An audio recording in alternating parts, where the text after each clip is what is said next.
선생님 안녕하세요. 네. 역시 방송 시작할 때는 긴장이 됩니다. 네, 저도요. 박예진님, 그리펀나이프님, 빅토르기님, 봉주르 JW님 안녕하세요.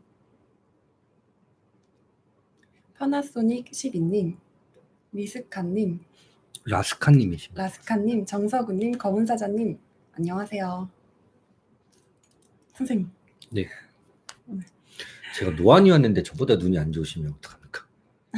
저도 노안이 왔어요. 예? 아닌가? 안달라이님, ESW님, 얼스블루님, 아베크라이트님, 로얄피님, 데이비드킴님, YJ훈님, 이바구65님, SY팡님, 가희양님, 어린왕자 선배님, 2018 초이님, 모사덕킴님, 와이나제이님 안녕하세요. 인사 다시 드리겠습니다. 네. 안녕하세요. 대한민국 이대로는 안 된다. 이한방송 이한세입니다. 어제 폼페오 미 국무장관의 4차 북괴 방문이 있었습니다. 진전이 있었다는 한마디 이외에 현 시점에서 발표되어야 할 대규모 핵사찰에 대한 언급 대신 북괴 측이 보여주기로 했다는 풍계리 핵시설 참관단에 관한 소식만 전해졌습니다. 현재 누구보다 북괴에 정통한 미국이 이러한 북괴의 꼼수 전략을 모르고 갔을 리가 없을 것입니다. 일본의 미국 특수전 전력이 배 가까이 증강되고 있다고 합니다. 중국의 상하이 증권지수가 폭락하고 위안화 가치가 급락했습니다. 우리는 분명 역사의 큰 장면을 보고 있는 것 같습니다. 장우석 선생님 나와주셨습니다. 네, 안녕하십니까. 선생님, 안녕하세요. 어제 사실 굉장히 중요한 사건이 있었잖아요. 네. 폼페오 미 국무장관이 북계에 가서 네.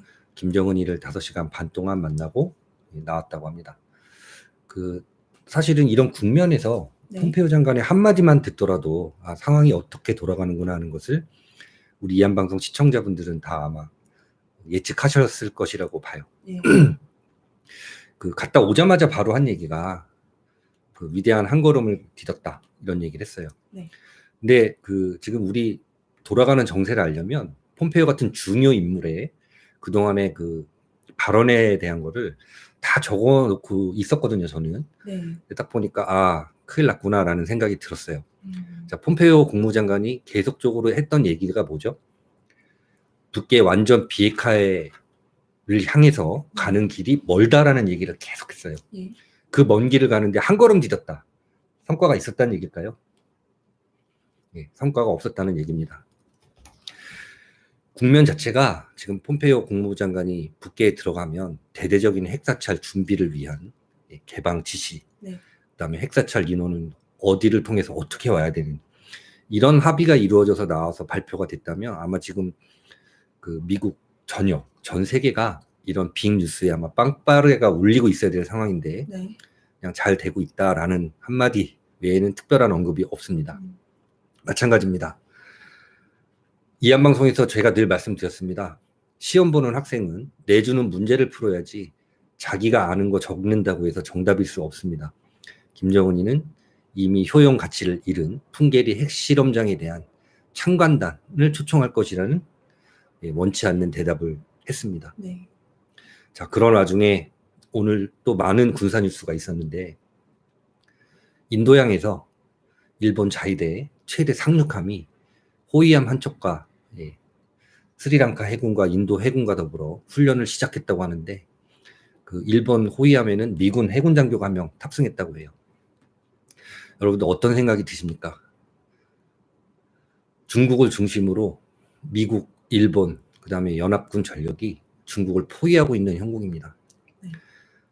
그동안 양적 발전이 있었던 일본의 자위대 병력이 저런 어마어마한 전술 훈련을 경험함으로써 무서운 맹수로 자라나고 있습니다.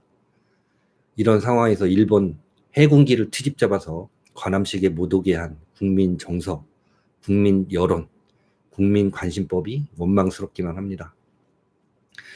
이렇게 일본이 군사 대국으로 무서운 맹수로 커가는 데는 친일파라는 프레임을 만들어서 제2의 동맹인 일본과 우리 대한민국을 이간질시킨 좌익 종북 세력들의 공로가 혁혁했다는 생각입니다. 앞으로 어떤 일이 벌어지게 될지 사실 마음이 굉장히 무겁습니다. 오늘 채널 A에서는 일본에 주둔하고 있는 오키나와 공군기지에 네.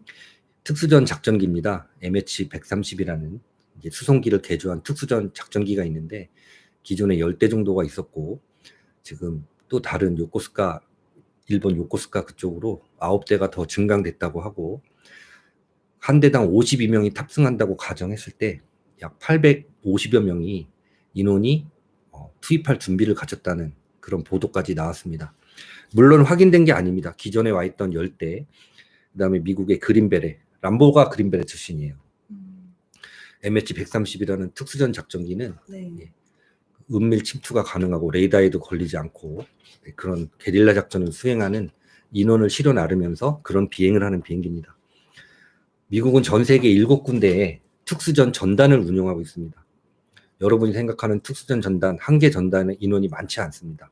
1000명 가까운 인원이 일본에 모였다는 것도 사실은 현재 시점에서 우리가 의미하는 바가 굉장히 큽니다. 네.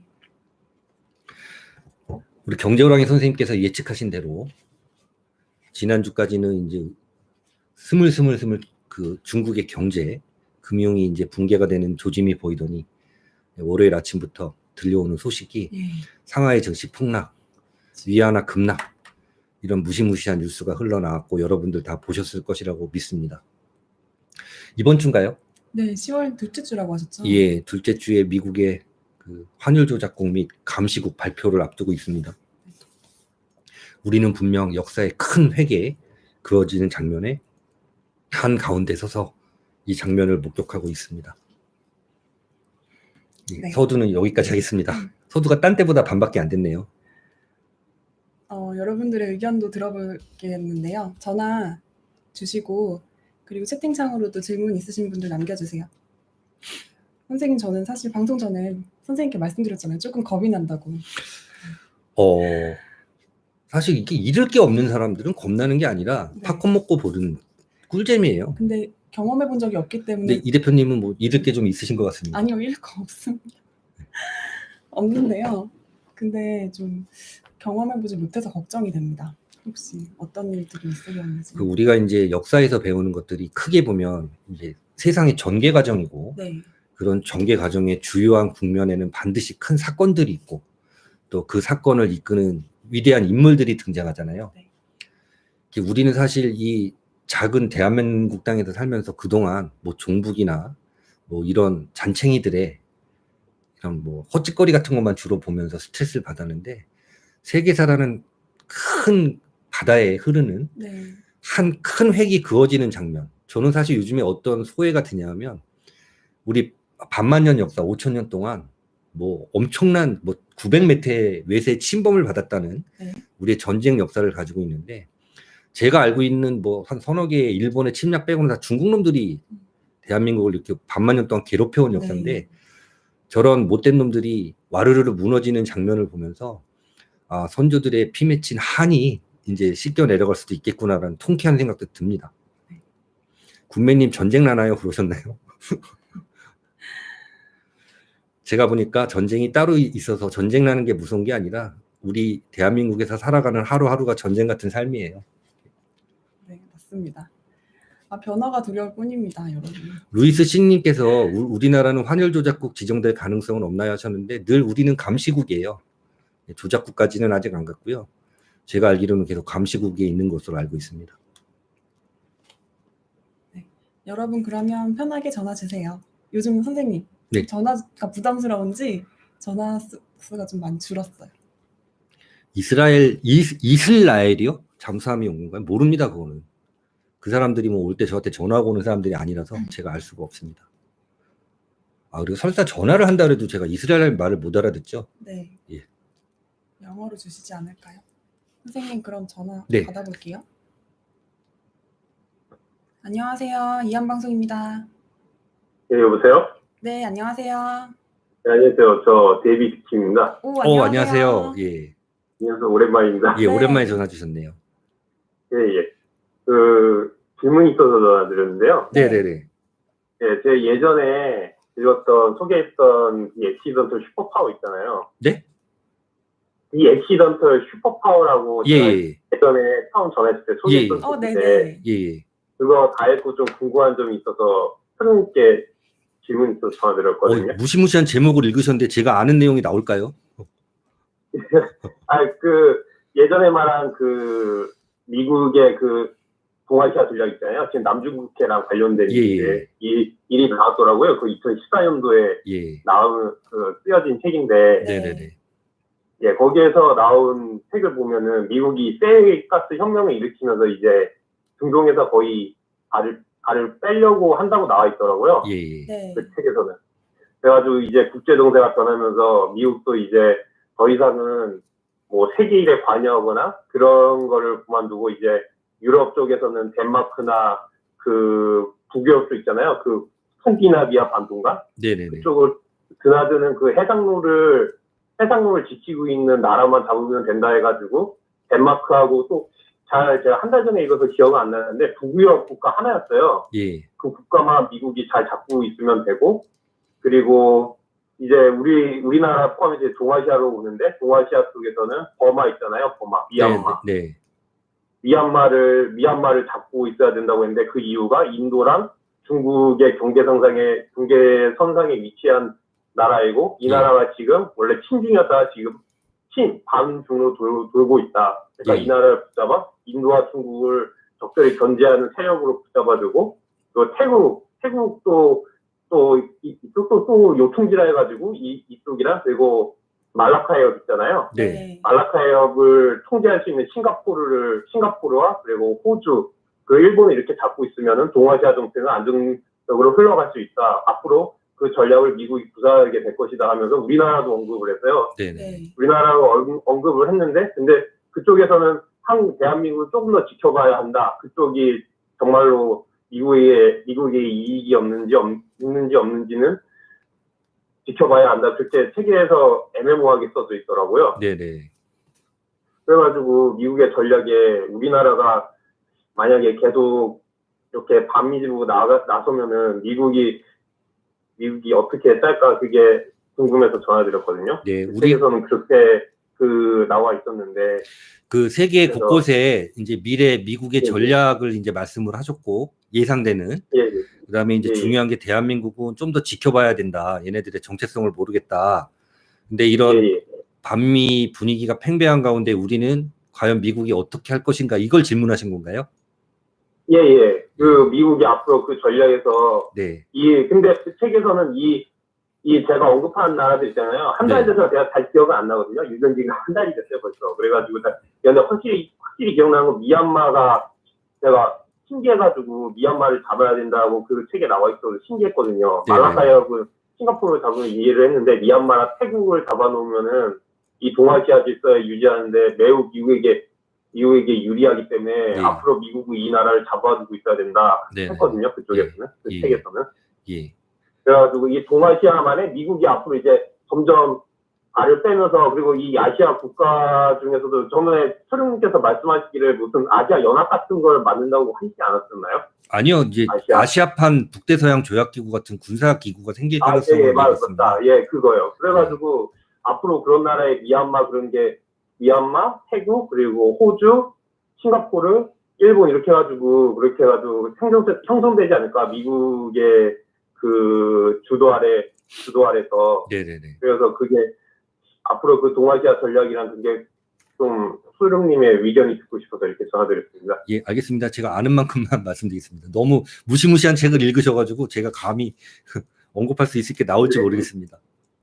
예, 그 책에서는 그렇게 나와 있어서 예. 북유럽도 참 신기했거든요. 북유럽도 앞으로 프랑스랑 독일은 뭐 그렇게 상관할 필요가 없다. 미국이 앞으로 유럽 쪽에서도 패권을 그러니까 균형을 잡기 위해서는 덴마크를 잡아야 된다는 것도 신기했거든요. 예.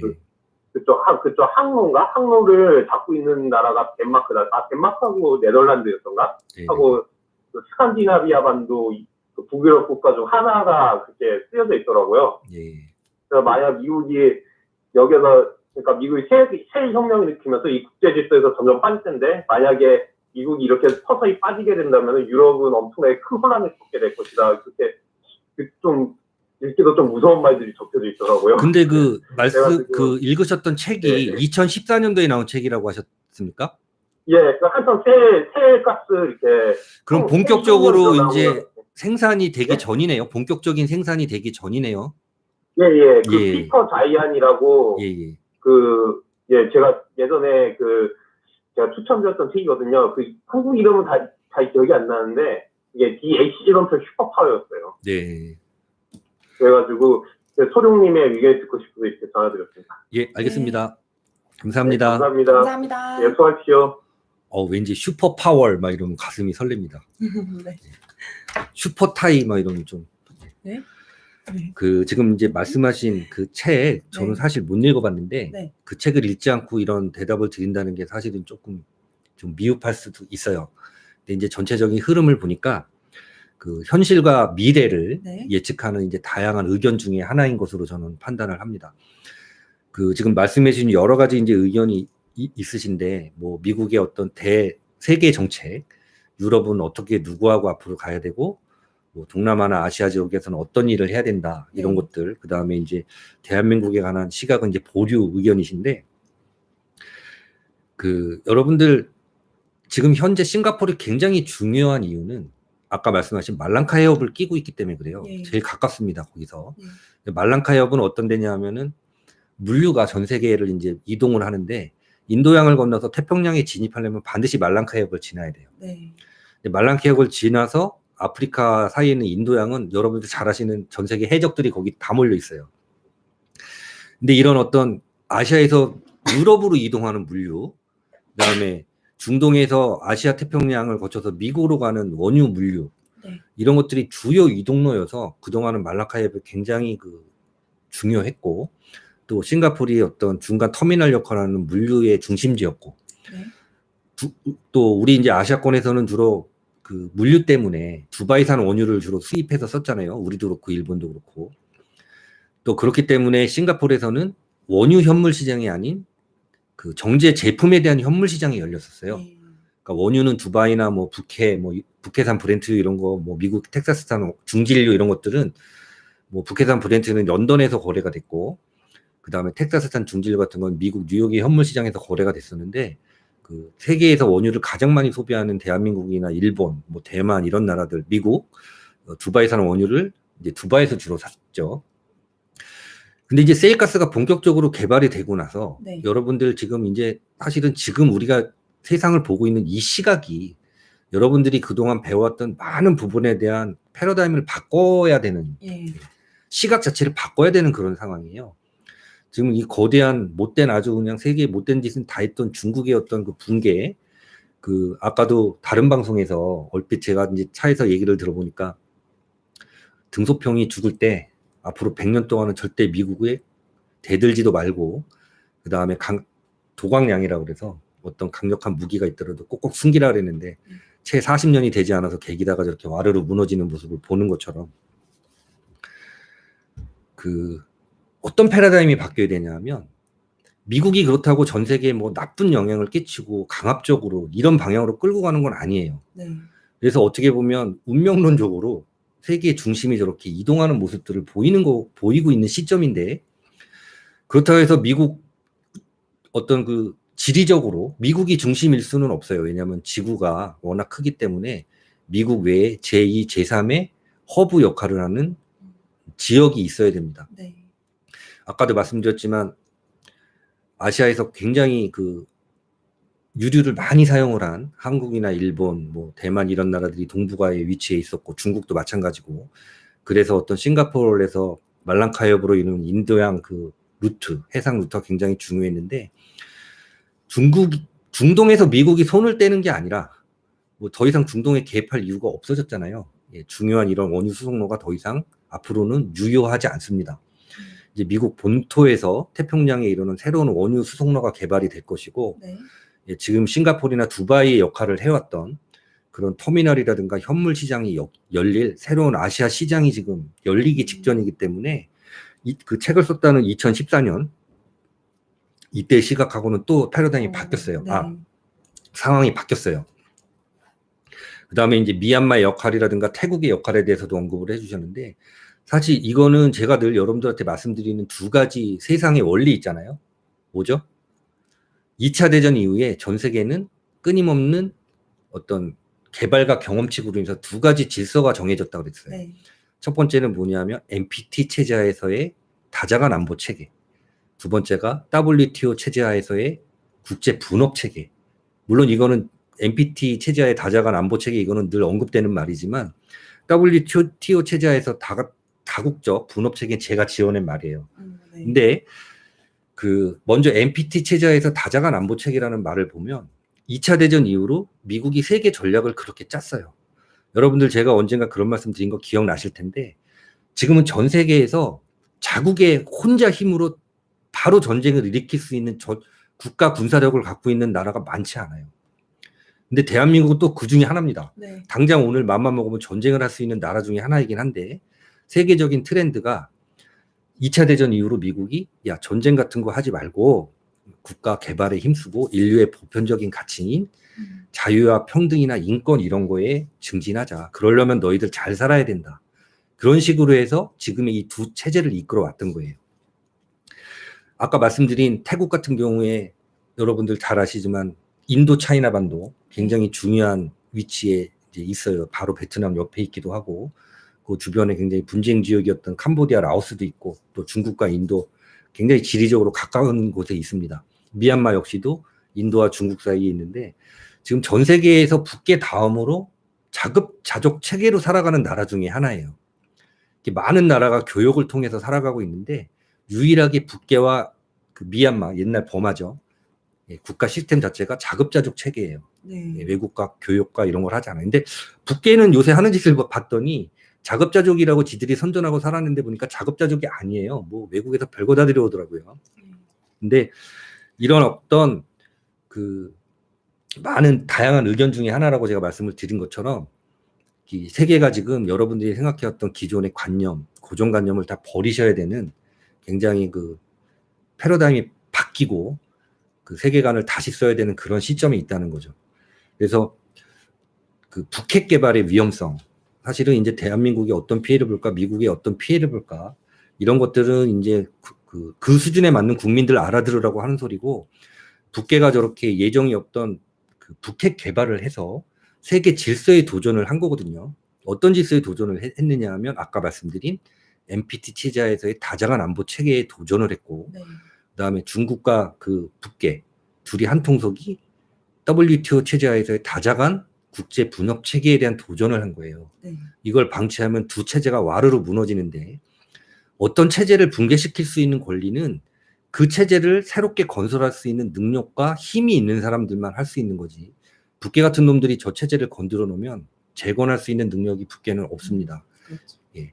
그래서 학문적 틀이라고 해야 되나요? 학문적 패러다임에서는 북계가 이런 위험한 짓거리를 저질렀고 더군다나 국제사회에서의 지금의 인식은 북계 핵 이꼬르 짱깨 중국의 작품 이렇게 인식이 되고 있어요. 네.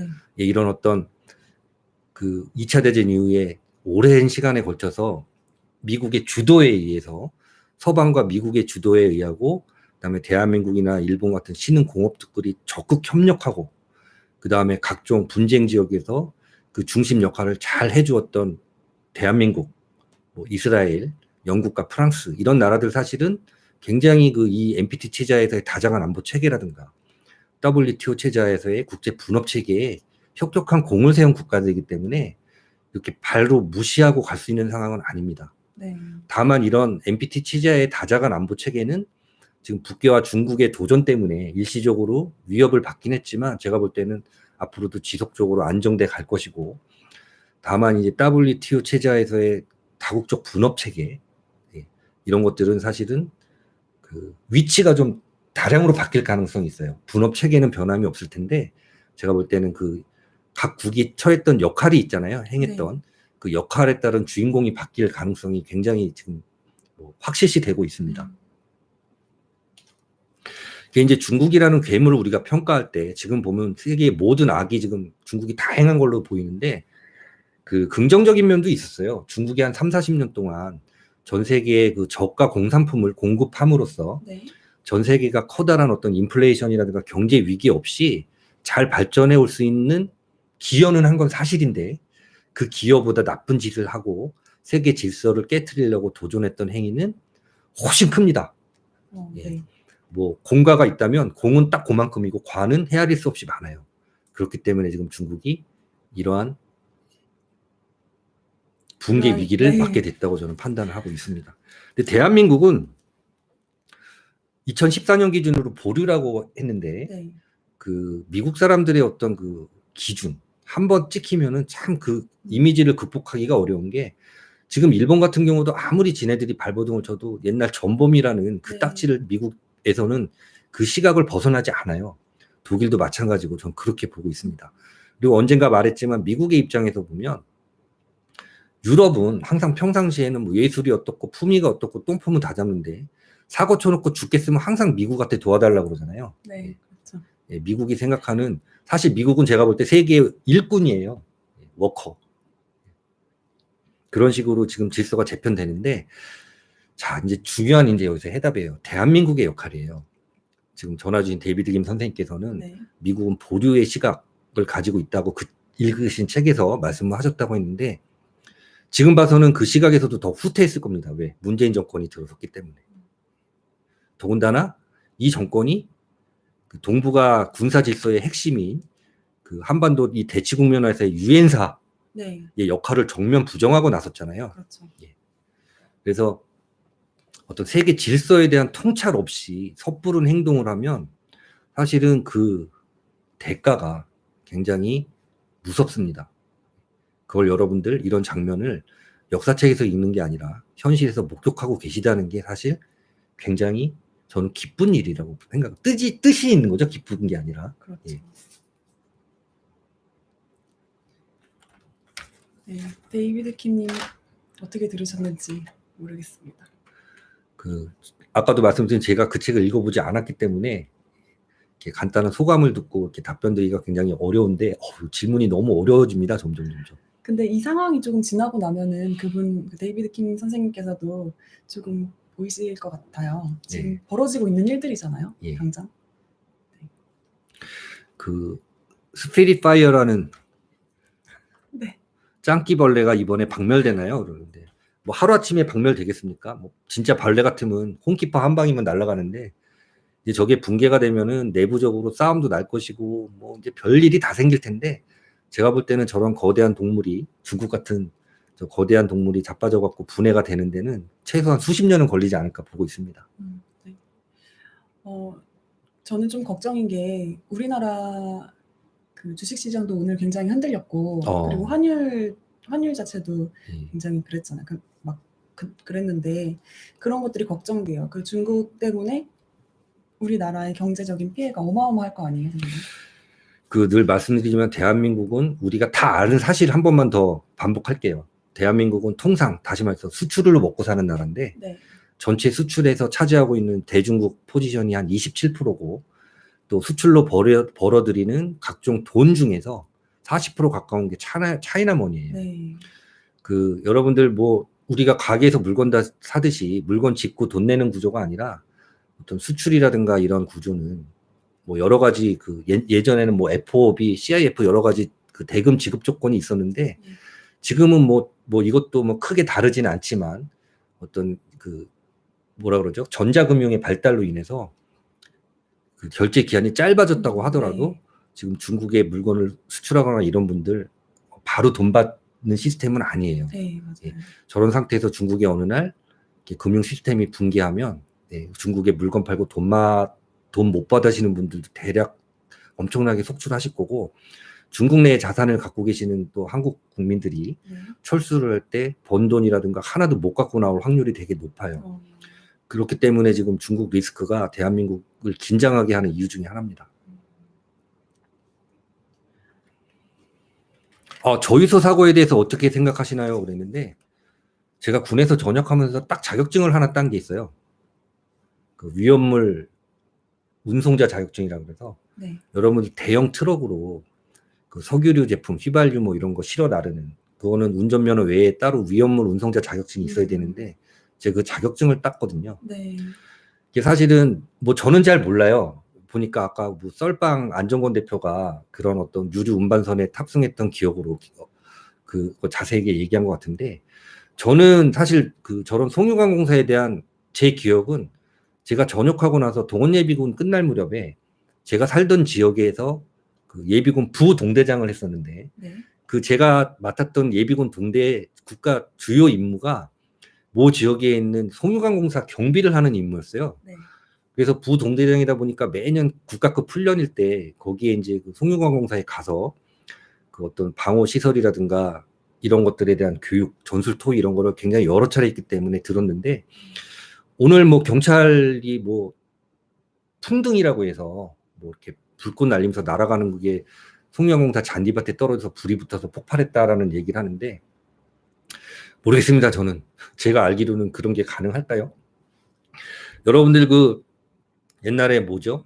고질라 막 이런 영화, 전쟁 영화 보거나 왜 공룡 나오는 영화 보면은 공룡들이 해필이면 꼭 송유관공사에서 탱크를 밟잖아요. 그게 폭파시키고, 또 송유관공사의 저유소 시설 같은 경우는 여러분들 한 3, 40년 전만 해도 그런 것 존재 자체를 국민들한테 알리지 않았어요. 그 지금 현재도 국가 주요 시설물 가급으로 분류가 돼서 그것은 굉장히 그 평상시에 지도에도 나오지 않고 내비게이션에도 나오지 않아요. 네.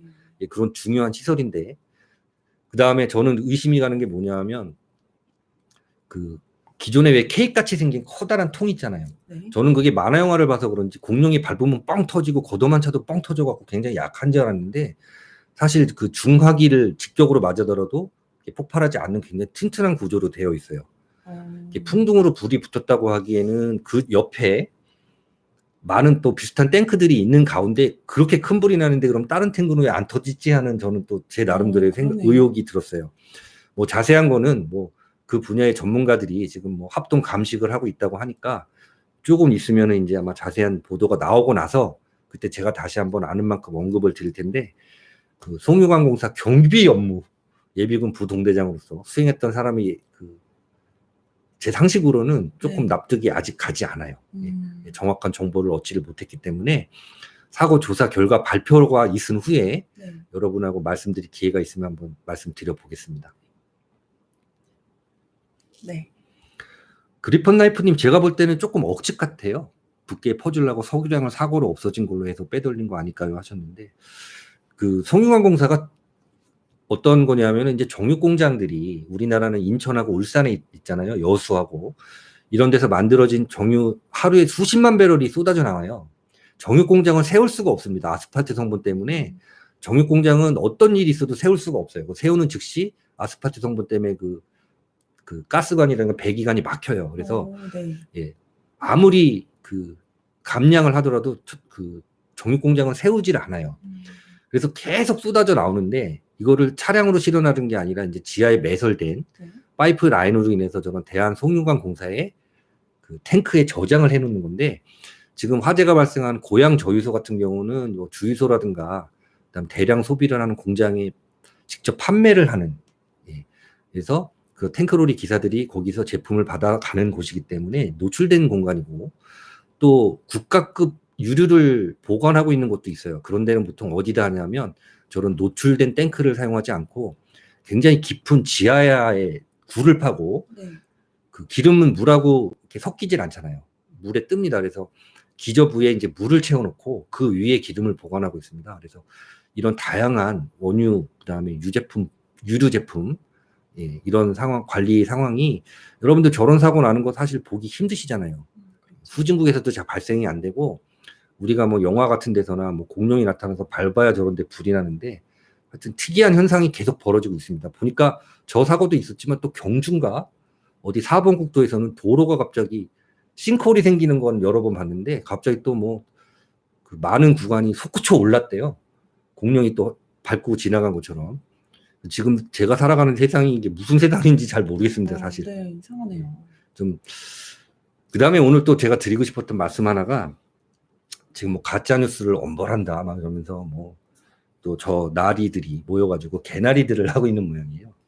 여러분, 가짜뉴스가 왜 나올까요? 그런 이유 생각해 보셨나요? 옛날처럼 우리 언론이 단순하지가 않고 지금 웬만한 대한민국 국민들은 다 해외 뉴스 같은 거 실시간으로 인터넷이라든가 이런 데서 받아보실 수 있고 심지어는 핸드폰으로도 지금 다 보는 세상이에요. 근데 외국에서 나오는 보도, 그 다음에 대한민국 국민들 생각에 추론하는 결과하고 대한민국 뉴스가 발표하는 내용하고 너무나 괴리가 커요. 그 괴리에서 나오는 하나의 이게 부작용이라는 생각을 안 합니다. 지네들이 사실대로 있는 그대로 발표를 하면 이런 가짜뉴스가 나올 수가 없어요. 그렇구나. 그러다 보니까 이런 괴리가 나오는데 그럼 지들이 반성을 해야 되는데 결과를 가지고 사람을 때려잡겠다 지금 이렇게 네, 나오는 그럼요. 거잖아요. 못 묻은 놈이 못 묻은 놈 나무랜다고. 제가 한 며칠 전에 선생님께 말씀드렸던 내용이네요. 그 다음에 뭐 정말 터무니없는 뉴스를 지어낸다. 네. 그럼 그 사람 그걸로 끝이에요. 뭐 어떤 통로, 뭐 유튜브 아니라 뭘 하든 간에 어떤 통로든 간에 그렇죠. 거짓말 한 번에 딱 걸리면 현대사회가 그거를 지켜줄 만큼 관용적이지 않습니다. 우리 국민들이. 그 내두면 없어지는데 저걸 갖고 개거품 물고 이러니까 지들이 그걸로 재미를 짭짤하게 봤는데 지금 우리 우파 진영도 그걸로 재미 볼까봐 차단하는 게 아닌가라는 그런가 봐요. 생각을 하고 있어요. 그런가 봅니다. 사실은 뭐 제가 접한 대한민국의 최고의 가짜뉴스는 박근혜 대통령 탄핵 기점이 그렇죠. 이를 무렵에 뭐 네. 최순실과 관련된 그런 것들 아닐까요? 별 얘기가 다 있었는데 결국은 실체가 하나도 없었죠. 예. 가짜뉴스를 전문하는 사람들이 그런 얘기를 한다는 게 참. 요즘에 그 걱정이 많이 됐나 봅니다. 이쪽으로 많이들 이제 네. 사실 그냥 공중파라든지 네. 가짜 뉴스들이 판을 치기 때문에 많은 분들께서 직접 찾아서 보시잖아요. 요즘은. 그 백마멸공님 3차 대전 같은 그렇게 소름 끼치는 얘기를 하지 마십시오. 제가 볼 때는 지금 전 세계에서 전쟁판이 벌어진다면 그 이한방송에서 한 2달 전부터 제가 말씀드린 남중국해가 제일 걱정이에요. 사실은. 어떻게 보면 지금 일본 자위대 같은 경우는 그 양적으로나 질적으로는 지금 거의 전 세계 그 군대 선진국 중에 하나인데 법 조항 때문에 지금 군대라는 명칭을 못 붙이고 공격 작전을 수행하지 못하는 거예요. 네. 근데 여러분들 지금 일본이 항공기 같은 경우에도 뭐 F-15J, F-4J 이래가지고 공격 기능을 제거한 공격용 무기를 사용할 수 없는 방어용 무기만 사용할 수 있는 그런 일본화된 비행기들을 갖고 있다가 이번에 F-35 뭐 B라든가 공격 가능한 무기들을 사들였고 네. 그다음에 함정 같은 경우도 마찬가지예요. 뭐 잠수함 자체가 공격 무기거든요. 근데 지금 뭐 세계 수준의 가장 저소음 디젤 잠수함을 다수 보유하고 있고 지금 뭐 잠수함뿐만 아니라 그다음에 뭐 지금 일본의 그 내년도 자위대 예산이 우리나라 국방비를 능가하는 60조 이렇게 편성이 됐다고 하잖아요. 일본의 병력이 지금 30만, 40만 얘기가 나오고 대한민국은 지금 60만 군대인데 대한민국의 60만 군대는 장교, 병사, 뭐 부사관 다 합친 병력이고 일본은 병사가 없는 간부급 인원만 저런 겁니다. 네. 일본이 헌법만 바꿔가지고 정상적인 군대를 보유할 수 있게 되면 간부 40만 명, 대한민국은 간부가 10만이 채 안 돼요. 부사관 이상의 장교, 부사관이. 그러면 몇 배의 군대가 될 수 있는지 여러분들은 감히 상상을 못할 텐데 일본이 저렇게 그 동북아에 떠오르는 군사 괴물로 자라게 한 데는 우리나라 좌파들이 미친 네, 공이 맞습니다. 가장 크다고 저는 판단하고 있습니다. 일정로 정신칠타님께서도 그러셨네요. 일본 키운 거 다 우리 때문이라고 하셨네요. 예, 맞습니다. 맞습니다. 예. 친일파 하면서 도대체 누가 뭘 하는지 모르겠습니다. 지네들이 친일 네, 행위를 하고 그러니까 있어요. 말입니다.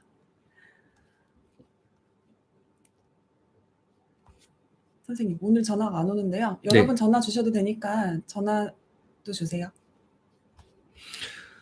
그 지금 많은 분들이 네. 미국의 최우선 선생님을 통해서 참전 용사분들에게 네. 편지를 전해주시고 계시는데 그 내일 밤 이게 이제 그 우리나라 시간은 이제 화요일 밤인데 네. 최우선 선생님이 매달 10월 그러니까 둘째 주 화요일에 참전 용사들하고 만남의 시간을 갖고 계세요. 예.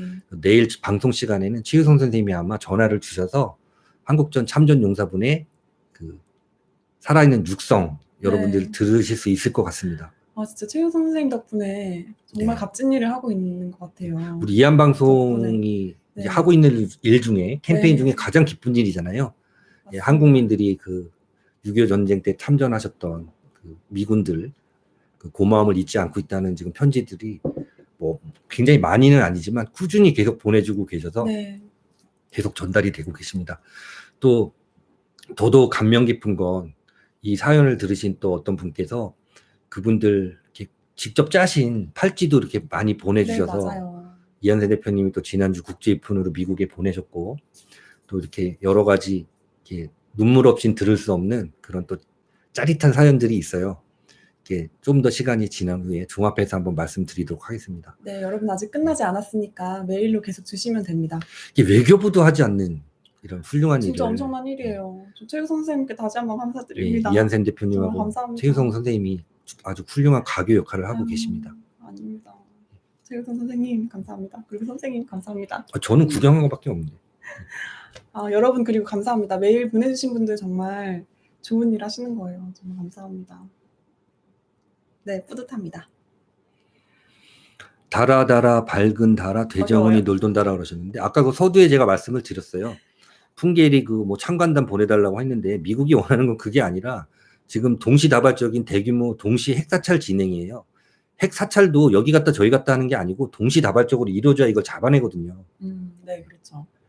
지금 그런 준비를 해야 되는데 뭐 구경 오세요 이러고 있잖아요. 저거는 미국이 듣고 싶은 답이 아닙니다. 오답입니다. 풍계리에 관심 없습니다. 전화를 받아볼게요. 안녕하세요. 이한방송입니다. 여보세요? 안녕하세요.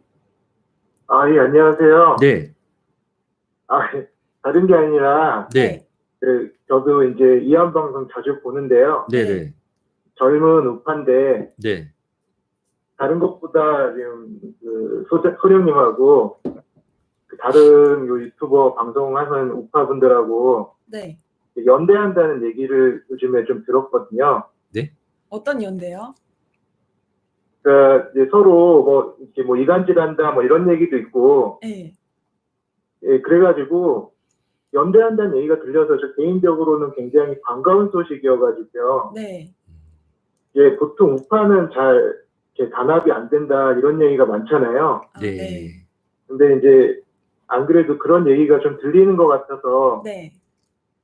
소령님하고 이렇게 해서 이한방송도 그렇고 앞으로 연대를 하신다면은 네. 좀 더 이렇게 견고하게 하실 만한 어떤 디테일한 계획이나 장기적인 비전이나 이런 게 있으신지 좀 궁금해서요. 네. 그럼 전화 끊고 말씀드려도 될까요? 굉장히 어려운 예, 질문이네요. 감사합니다. 네, 감사합니다. 예. 네. 제가 말씀드려도 될까요, 선생님? 네.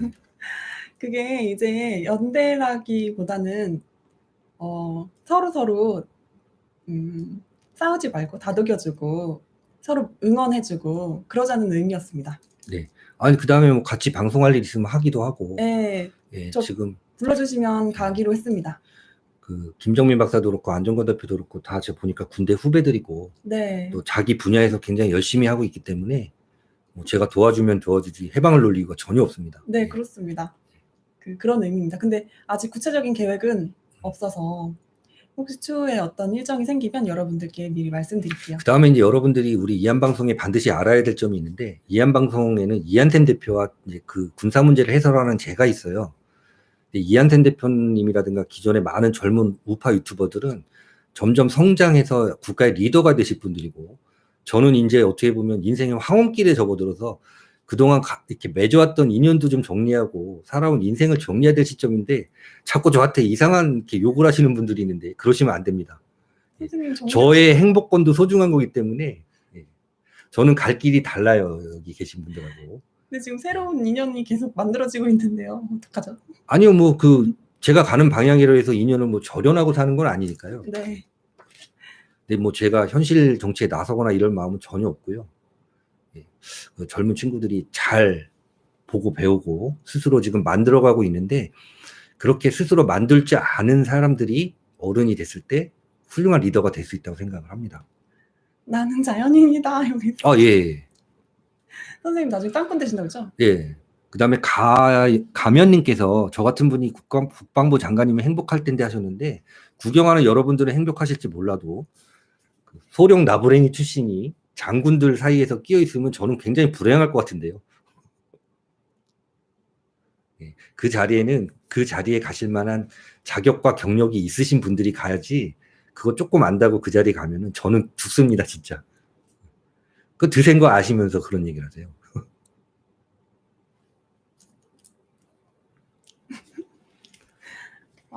저는 몰라요.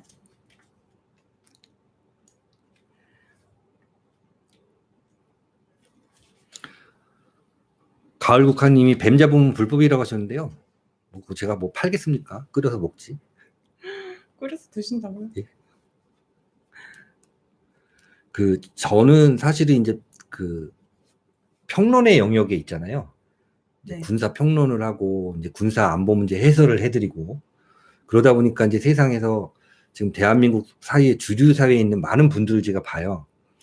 이렇게 보면은 진짜 기뻐요. 저는 뭐가 기쁘냐면 그동안 대한민국의 리더십이라는 게 관료주의인데 이 관료주의 사회의 폐해가 뭐냐면 이 관료들은 시험에 합격하는 날 제일 똑똑하고요. 그 다음 날부터 이제 퇴행하기 시작을 해요. 네. 그다음에 오늘도 사실은 제가 어디를 갔다가 되게 웃기는 경험을 했어요. 밥을 먹고 이제 무려 커피를 주는데 안에서 드실 거면 뭐 머그컵, 밖에 나가면 종이컵인 거예요.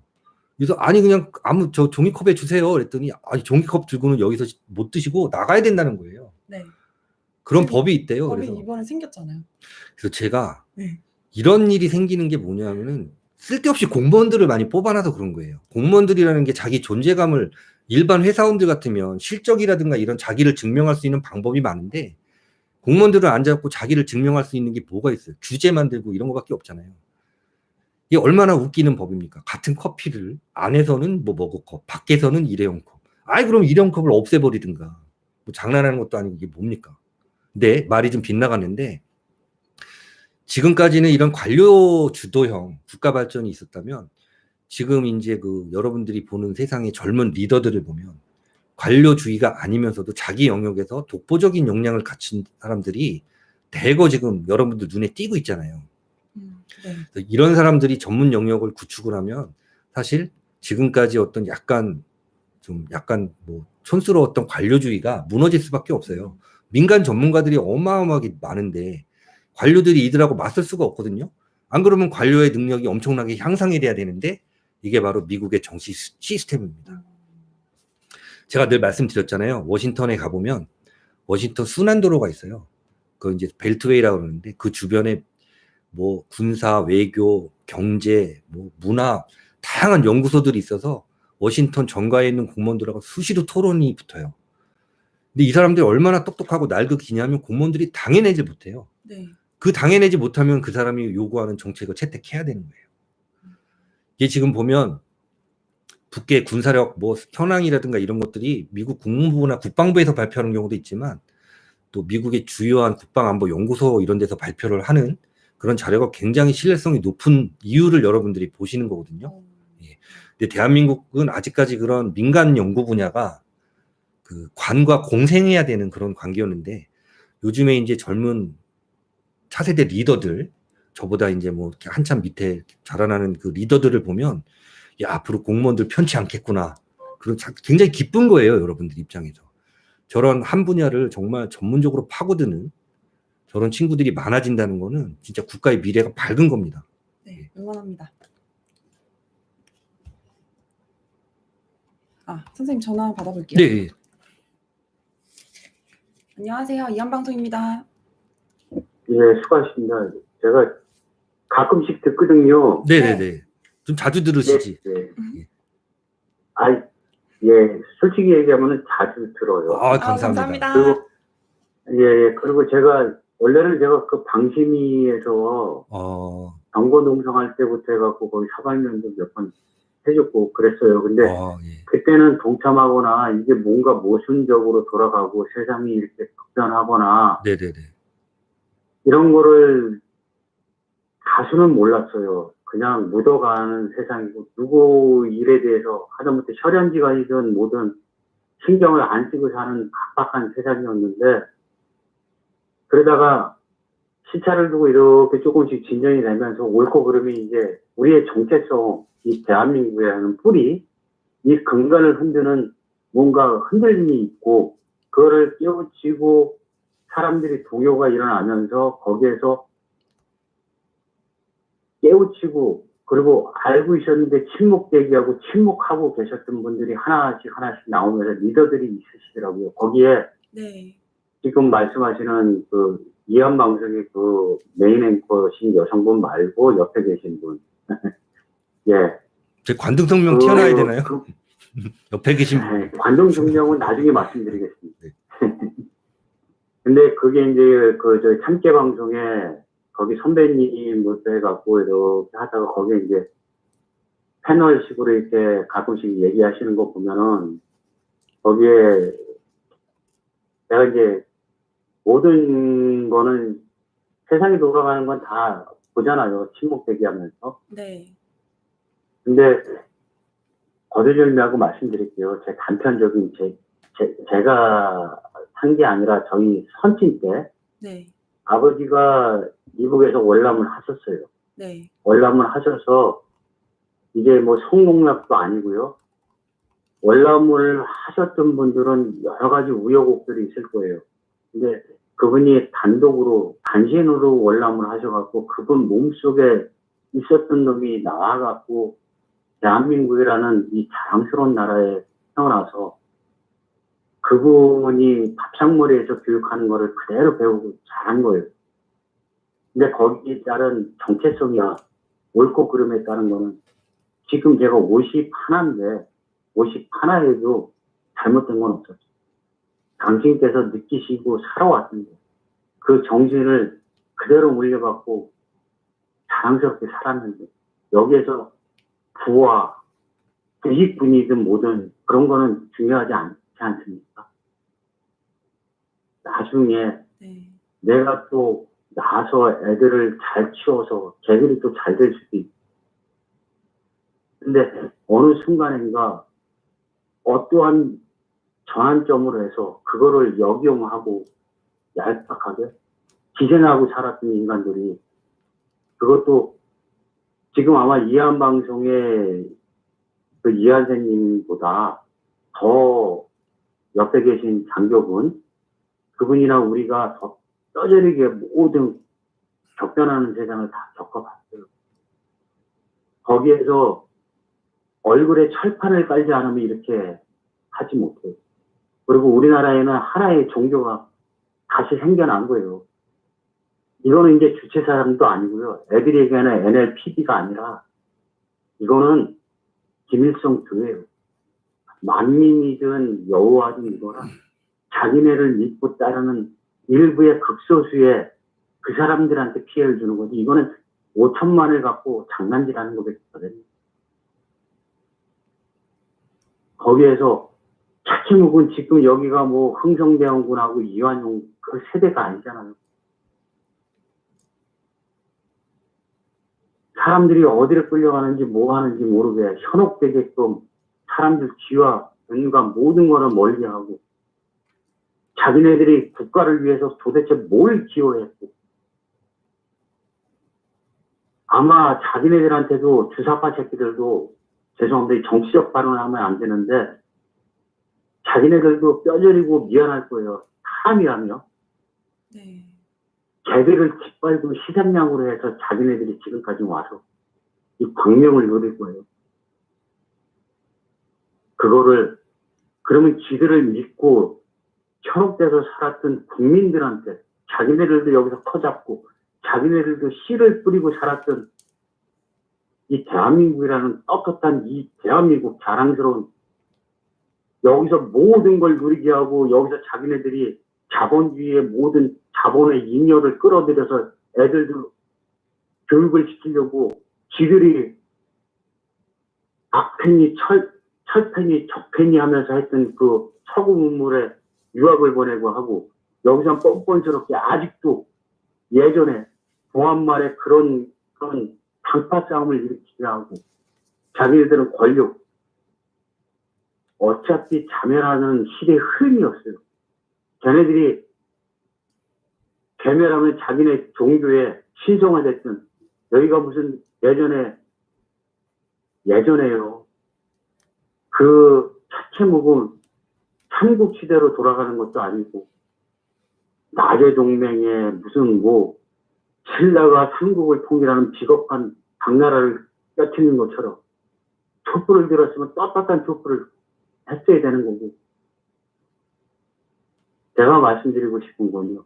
그러면은 그렇게 철폐고 과거를 깨끗이 청산하자는 놈이면은 퇴위에 오라는 거 아마 옆에 계신 장소령님은 아실 거예요. 예, 아버님이 거기 출신이십니다. 예. 그분이 퇴위로가 뭔지 아시지 않습니까? 그냥 어차피 그것도 거기에 L은 프랑스의 레지스탕스하고 똑같은 겁니다. 그분들에 대한 거는 잊혀져가고 자기네들이 지들 거를 유지하기 위한 수단으로 위안부니 뭐니 그 애꿎은 할머니들을 왜 이용해 먹고 할 말도 많고 다 서로가 다 공감할 거예요. 왜 그거에 대한 역사 추적은 없습니까? 제가요 아버님이 12년 전에 돌아가셨어요. 14년 전이에요. 네. 아버님이 중사로 돌아가신 거로 아버님께서 당신께서 그렇게 말씀하셨어요. 근데 제가 나중에 국방부에 6번부터 해갖고 다 추적을 해봤어요.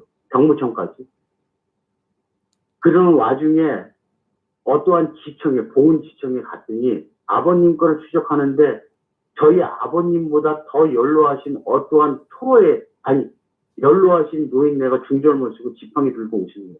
걔들이 그분을 부축한 적도 없고요. 어떻게 왔는가 민원을 봤더니 참전용사 유공이 있다는데 내가 이걸 어떤 절차와 어떤 프로세스를 해야 되는가? 걔들이 부족했을 것 같습니까? 지네들 책상에 앉아갖고 보이시는 민원 테이블의 데스크에서 이걸 이렇게 하세요. 그 서류 안 보이세요? 이해가 하고. 저는 아버님이 사병군번과 아마 장소령을 아실 거예요. 군번이 비슷하니까. 네. 아버님이 사병군번부터 해서 지금 부사관이라고 그러잖아요. 부사관 군번. 이걸 다 찾았어야 되고, 그래서 국립묘지에 모셨어요. 그때가 노무현이 때예요. 선생님 그때가 진짜, 네. 노무현 씨가 몇 년이 지난 다음에 국립묘지에 있던 거는 유효기간이 지난 거는 산골 처리한다고 그랬어요. 산골. 선생님 여기가 근데 그런 시간이 조금 나라였고요. 많이 길어지고 있어서 네. 그리고 장소령님이 군대에 더 오래 계셨으니까 네. 전략은 최종 목표예요. 전술과 모든 거 많이 배워요. 근데 바로 잡아야 될 게 있고 할 말도 많고 그런데 제가 많이 아팠어요. 1년 몇 개월 동안. 제가 2016년인가 그때 누구를 편들고 박사모님 그게 아니에요. 나라의 근간을 흔드는 거기 때문에. 네. 근데 그게 너무 왜곡됐고 누구도 누구 편을 들어줄 거기서 4분 오열 하면 안 되니까. 네. 선생님. 근데 아니 모든 거는 다 아픔을 개인이 안는 거예요. 그거는 이 대한민국에 누가 나 이렇게 해서 공치사 하는 거 아니에요. 근데 5.18이라는 거 지들이 가갖고 10 몇 살 먹은 애들이 뭘 안다고 걔들이 무슨 민주화 항쟁이고 80년도면 나도 13살이에요. 선생님 근데 네, 좀 내용이 많이 길어져가지고 제가 말씀드리고 싶은 건요. 네, 좀 마무리를 예, 부탁드릴게요. 말씀하십시오. 너무 답답하셔가지고 그러신 게 여기까지 전해지는데요. 네, 좀 예, 시간이 예. 많이 길어지고 있어서 조금 마무리를 부탁드릴게요. 아마 저기 장소령님은 아실 거예요.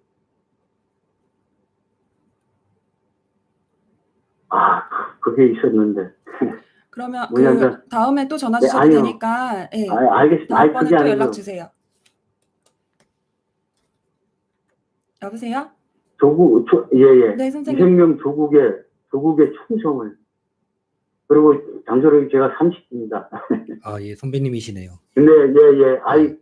따대 나와갖고 그러다가 보니까 이제 돌아가게 됐는데요. 근데 원래 묻히지 않습니까? 묻히면 피부 필려인가? 뭐 그렇게 되고, 그리고 평범하게 사는 게 맞는 거고, 낮에 나와서 그 푸르렀던 국가에서 지급해준 그 자랑스러운 옷을 벗은 다음에 싸제복을 입으면 거기에 맞춰서 살아야 되는데, 잘된 동기들도 있고 또 돌고 돌다 더 욕심이 많은 거죠.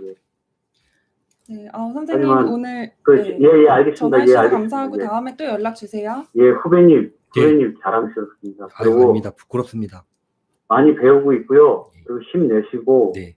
그리고 이 대한민국은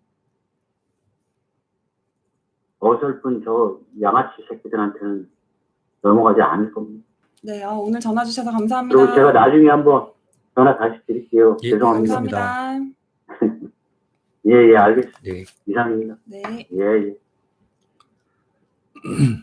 여러분 전화가 조금 길어져서 죄송합니다. 전화는 그 5분에서 10분 정도 사이로 받고 있는데요. 오늘 너무 답답하신 마음 전해져가지고 조금 근데 원래 우리 방송 컨셉이잖아요. 답답한 답답한- 세상 네. 당신의 이야기를 들어드리는 게 맞습니다. 예. 맞습니다. 근데 이제 조금 좀 정리를 해서 이렇게 말씀해 주시면 감사드리겠고요. 네. 나중에 따로 전화 주신다고 하셨으니까 말씀드리겠습니다. 네, 그- 건강 꼭 챙기시길 예, 바라겠습니다. 건강이 굉장히 중요해요. 저도 네. 몇 번 잃어봤거든요. 근데 아까 질문이 중간에 하나 있었어요. 네, 그 핵사찰단이 들어가도 좋다는 발표가 있었다. 그 동의한다고 했다 걔들이 그게 아닌가요? 하는 질문이 있었는데 네, 제가 들은 보도는 그 풍계리 지네들이 저번에 왜 쇼 한 번 했잖아요. 무너뜨린 거 그거에 대한 그 뭐라 그러죠? 관찰하러 와라, 시찰하러 와라. 근데 사찰단은 저런 규모의 저런 형태가 아니에요. 사찰은 동시다발적으로 미국이 원하는 또는 북계가 제출한 신고서에 의거해서 전문가들이 봐야 되는 게 사찰인데 네. 문제는 이 전문가들이 미군들이 다수라는 거죠. 그 동시다발적이라면은 우리가 상상하던 거랑 좀 뭐 다를 이달에는 것 같아요. 조기하고 다음 달에는 조기 간다 그러면 요리조리 숨겨놓지 뭐하러 그걸 받겠어요. 그럼 선생님께서 그래서 나온 말인데 네. 아까도 서두에 제가 말씀을 드렸잖아요. 폼페오가 늘 해오던 말이 북계 비핵화는 굉장히 먼 길이다. 네. 그렇죠. 근데 어저께 뭐라 그랬나요? 한 걸음을 디뎠다 그랬어요. 자, 이런 식으로 굉장히 먼 길인데 이렇게 몇 달 만에 한 걸음씩 디디면은 계획대로 되지 않는다는 뜻이기도 합니다. 그 제가 그저께 방송에선가요? 세상의 모든 기능에는 억지로 이렇게 순환을 지키는 환류 작용이라는 게 있다고 그랬잖아요. 네. 북계도 지금 저렇게 나올 거 제가 볼 때는 미국이 알고 갔을 거예요. 더군다나 얘네들이 폼페오 장관이 오는데 뭐라 그랬습니까? 러시아가 준비하고 있잖아요. 근데 이제 북계 김정은이 생각하는 러시아. 자, 이게 이제 신뢰관계라는 얘기가 나오는데 북계 김정은은 러시아나 중공에 대해서 신뢰관계고 동맹관계라고 생각을 할 거예요. 내가 어려우면 도와줄 거다. 네. 근데 신뢰라는 말이 굉장히 애매한 말이에요. 신뢰라는 말은 내가 차근차근 신용처럼 쌓아가면 참 좋은 건데 이게 내가 그 사람들하고 특별한 인연이 없으면서 신뢰라고 생각하는 거는 경험치기야 착각이거든요. 러시아가 지금 이 북핵을 제거하는 중국이 무너져가는 이 판에서 굉장한 조커 역할을 하고 있는 걸로 저는 판단하고 있습니다. 그 역할 정말 궁금하네요. 네. 결과가 어떻게 될지. 그 굉장히 중요한 국면에서 미 국무부 장관이 오는데 그 면전화되고 러시아 방문한다고 떠드는 거는 굉장한 외교적 무례고 결례예요. 그렇죠. 그 다음에 폼페오 장관이 계속해서 비핵화는 머나먼 길이다라고 얘기를 했는데 한 걸음 디뎠을 뿐이다. 굉장히 부정적인 얘기라는 결론을 드리면서 그 2부에는 네. 우리 이제 시청자 카페로 질문을 어떤 분이 해주셨어요. 물론 제가 처음에는 대답을 안 하려고 그랬어요. 왜 안 하려고 그랬냐면 북한, 남한 이런 표현을 하셨어요. 네. 남한이란 나라는 세계에 없습니다. 대한민국이 있고요. 남한이라는 말은 북쪽에 있는 괴뢰들이 지리적 기준으로 봤을 때 남쪽에 있는 우리를 말하는 거지 전 세계 남한이란 나라는 없어요. 대한민국입니다. 네. 그럼 선생님 예. 10분 쉬고 할까요? 네, 알겠습니다. 네. 감사합니다. 여러분 10분 휴식하고 다시 올게요. 되게 많은 분들 선생님 2,500명 보고 계시나 봐요. 어우, 정말 감사합니다. 이럴 수가. 여러분 좋아요 좀 제발 부탁드릴게요. 한 번씩만 좋아요 좀 눌러주시고 구독도 꼭 눌러주세요. 네. 그럼 이따 10분 뒤에 다시 오겠습니다. 다시 와주세요. 감사합니다.